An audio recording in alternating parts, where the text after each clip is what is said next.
পাহাড় চূড়োয়, কবি সুনীল গঙ্গোপাধ্যায়।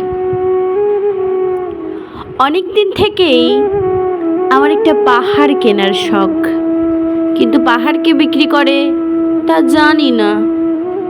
যদি তার দেখা পেতাম, দামের জন্য আটকাতো না।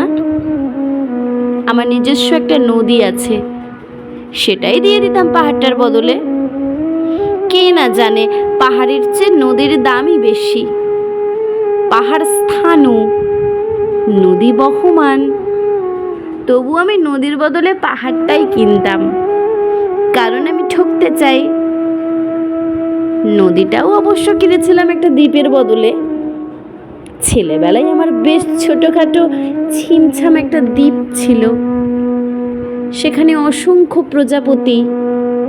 শৈশবে দ্বীপটি ছিল আমার বড্ড প্রিয়। আমার যৌবনে দ্বীপটি আমার কাছে মাপে ছোট হতে লাগলো। প্রবাহমান ছিপছিপে তন্নি নদীটি বেশ পছন্দ হলো আমার। বন্ধুরা বলল, ওইটুকু একটা দ্বীপের বিনিময়ে এত বড় একটা নদী পেয়েছিস, খুব জিতেছিস তো মায়েরে। তখন জয়ের আনন্দে আমি বিহ্বল হতাম। তখন সত্যি আমি ভালোবাসতাম নদীটিকে। নদী আমার অনেক প্রশ্নের উত্তর দিত, যেমন, বলো তো আজ সন্ধেবেলায় বৃষ্টি হবে কি না।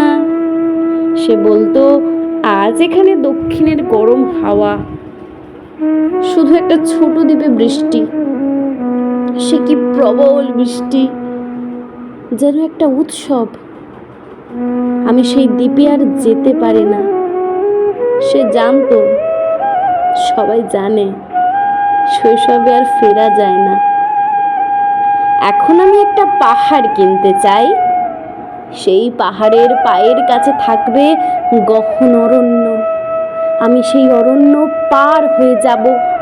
তারপর শুধু রুক্ষ কঠিন পাহাড়, একেবারে চূড়োয়, মাথার খুব কাছে আকাশ, নিচে বিপুলা পৃথিবী, চরাচরের তীব্র নির্জনতা। আমার কণ্ঠস্বর সেখানে কেউ শুনতে পাবে না। আমি ঈশ্বর মানি না, তিনি আমার মাথার কাছে ঝুঁকে দাঁড়াবেন না। আমি শুধু 10 দিককে উদ্দেশ্য করে বলবো, প্রত্যেক মানুষই অহংকারী। এখানে আমি একা, এখানে আমার কোনো অহংকার নেই। এখানে জয়ী হবার বদলে ক্ষমা চাইতে ভালো লাগে।